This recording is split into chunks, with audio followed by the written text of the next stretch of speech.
self-explanatory. So team offense, order of importance for me, and I talk to the kids in summer about this, spacing is the most important thing. Because if we have good spacing and we have good players, there'll be room for us to do things, right? Five, you guys put balls up, yeah.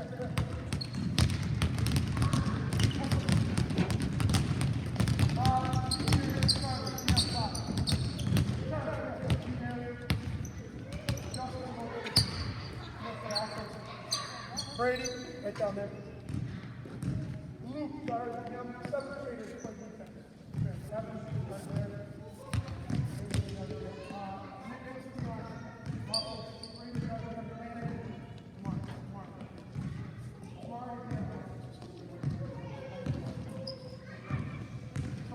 Just having good spacing, right, allows us a lot of things, right?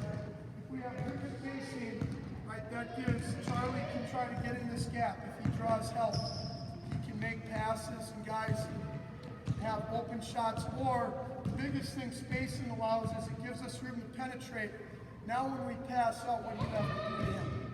What do you have to do? What's that called? Yeah, you got to close out. Once we get the guys closing out, now Brady can start to use his one-on-one moves off the catch to try to attack the basket. And again, right, if he attacks, maybe now he gets landing to help. Now we might be able to get the ball. It just creates, spacing creates room for us to drive. When there's room for us to drive and beat our man, to make good things happen on offense. Okay? All right. Passing and cutting. Okay? A big thing is, for instance, Nicholas' ball. Just the idea of if Nicholas penetrates here, that the rest of the offense moves accordingly. So, for instance, here tomorrow, if Nicholas drove, the best thing for Tamari to do is fill his spot, or perhaps Tamari's there. Perhaps when he started to drive, Charlie filled in behind him. Now you would just pop up, right? And then what I would hope would happen on the backside here is one of you guys would maybe space in the corner and the other guy would dive to the rim. Because a lot of times on baseline penetration, if somebody cuts to the rim, they find a layup or get fouled or something like that, right? And the same thing happens. Give the ball to Justin, right? Let's say Justin is driving in here, Tamari just step out.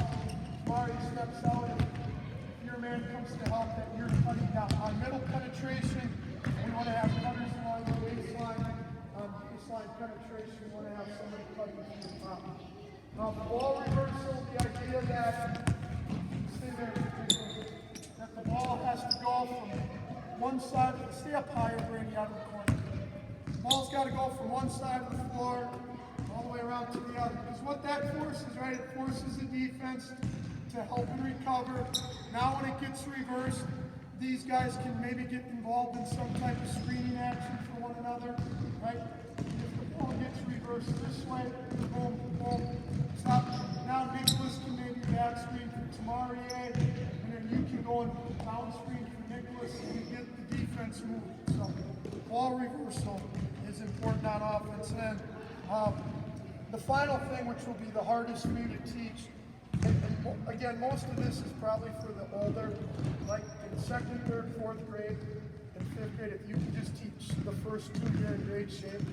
If you get them to reverse the ball, if you get them to do the first three, you're going to be in great shape. The screening and cutting part is going to be more as you older, 6, 7, 8 grade. 4 axioms, so that's what we use with our high school kids, regardless of whether a team plays man or zone against us, because we do a lot of motion concepts, right? We always want to have spacing. We penetrate and kick. And what I mean by that is we penetrate and attack the basket. We play out 2 feet. Now we kick out for open threes, or we dish for layups. We screen, whether it's zone or man, and then we try to get lane touches.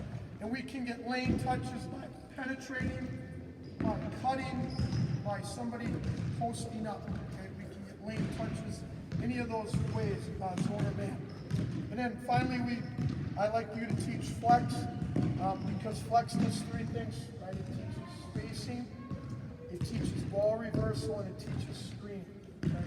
It's really good for that, and especially with the younger kids, it cuts down on, there's simple decisions to be made. They don't have a lot of thinking to do. It's, I got to get to here, right? It takes some thinking out of the equation for them. So it's a good offense for that reason. The other things you can do is 5-out pass cut fill. We'll kind of go over that a bit. Time motion concepts, team defense.